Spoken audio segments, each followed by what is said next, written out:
ఇప్పుడు ఏదైతే హైడ్రా ఉందో మంచి పనికి పెట్టిరా చెడు పనికి పెట్టిరా? మరి చెడు పనికి పెడితే వీళ్ళు ప్రూవ్ చేయాలి కదా బీఆర్ఎస్ వాళ్ళు పలానా చెడు పని చేస్తున్నారు. మరి నా కేసీఆర్ గారు ఏమన్నారు, నేను డల్లాస్ చేస్తా, నేను అమెరికాలో మ్యానటన్ కంటే మంచి సిటీ చేస్తా. ఇదా మ్యానటన్ డల్లాస్ కంటే మంచి సిటీయా? ఏంది ఒక్క ఐటీ కారిడార్ ఇంప్రూవ్ చేస్తే అయిపోయిందా? నువ్వు ఇంత హైరేస్ బిల్డింగ్ లో పర్మిషన్ ఇచ్చినాం. పర్మిషన్ ఇచ్చినప్పుడు మీరు అమెరికాలో చూడండి ఎట్లున్నాయి, ఇన్ఫ్రాస్ట్రక్చర్ ఎట్లుంది, వాటర్ ఎట్లా పోవాలి, వాటర్ ఎట్లా సేవ్ చేయాలి, డ్రైనేజ్ వాటర్ ఎట్లా పోవాలి, సివరేజ్ వాటర్ ఎట్లా పోవాలి, దానికంతా ఇన్ఫ్రాస్ట్రక్చర్ ఉంటుంది.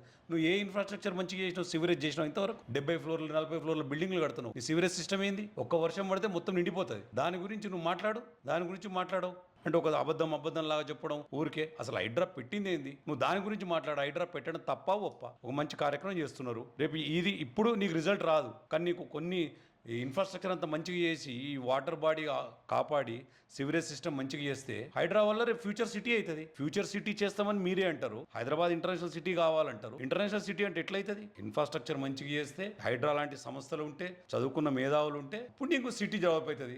పొలిటికల్ లీడర్లు మాట్లాడుకుంటే సిటీ డెవలప్ కాదండి. చదువుకున్న వాళ్ళు ఉండాలి, వాళ్ళంతా ఇన్ఫ్రాస్ట్రక్చర్ రెడీ చేయాలి. హైడ్రా వల్ల నష్టం లేదు.